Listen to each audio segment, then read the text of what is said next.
I'm joined now by trial strategy expert and jury consultant Susan Constantine. Susan, what?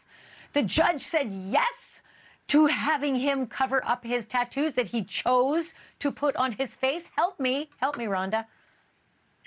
Well, I can tell you that I actually had a client that I covered up a tattoo, a teardrop, over 15 years ago, but it wasn't his entire face. But his face is an entire billboard of his life. So he is throwing it out there that every kind of supremacist group that he belongs to is right there front and forward for this jury to see, which they were going to create inferences about him, right? Guilt or innocence. And they're going to apply what they're looking at as far as how they view him as being guilty or innocent.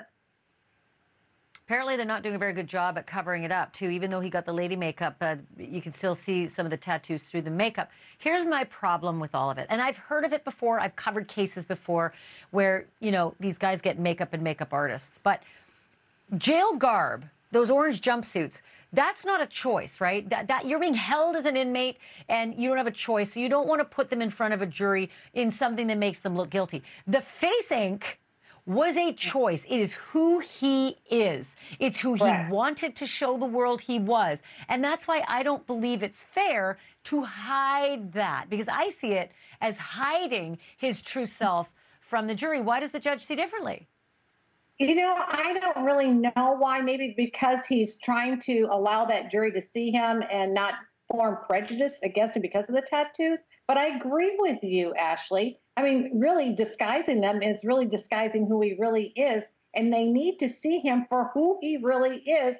And he's got gang member written all over his face. And that's who he is. And that's what the jury should see. Yeah, well, it happened. And, you know, his ex-girlfriend said Wilson admitted to the crimes. And his father said that his kid told him he ran over a woman so much he made her look like spaghetti. What's going to have the bigger impact? The tattoos showing through the lady makeup or those statements? No, I think the statements are really going to hold the most weight because actually that's a first-person accounting. But I think that you can mirror that, the facial, all of this distortion here, this guy with the ink, that they're going to tie the two together and go, you know, listen, based on what they're said, what I'm looking at here, slam dunk, he's guilty. Yeah, I have a feeling. Susan Constantine, good to see you at CrimeCon. Good to see you tonight. We'll see you again. Thanks.